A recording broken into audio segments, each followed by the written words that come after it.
सखिया पिया वाले करवई करवा चौथ पड़ब गे करे छे सब हर घर गए ना गई बहिना गई पिया वाले करवई करवा चौथ पड़ब गे करे छे सब हर घर गए ना गई सखिया गई स्वामी ले करवई करवा चौथ पड़ब गे करे छे सब हर घर गए ना गई सखिया गई स्वामी ले करवई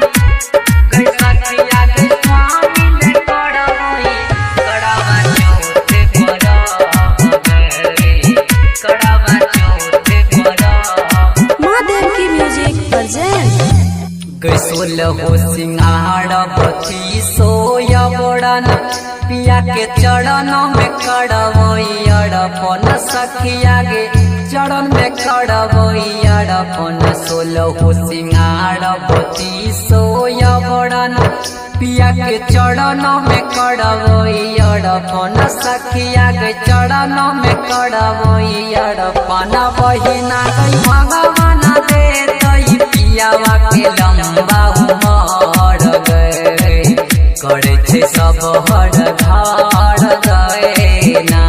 गई सखिया पिया वाले करवई करवा चौथ पड़ब गे गई सखिया के स्वामी ले करवई गई सखिया के स्वामी ले करवई करवा चौथ पड़ब गे करे छे सब हर घर गए गाय के गोबर से अंगना लिपवई पान फूला तब चढ़ई गे बहिना पान फूला चढ़ई गाय के गोबर से अंगना लिपवई पान फूला तब चढ़ई गे बहिना पान फूला चढ़ई गे रूप दे बड़ा मन पिया वाले करवई हम पड़ब गे करे छे सब हर घर गए ना गई सड़वन कहरन पिया वाले करवई हम पड़ब गे करे छे सब हर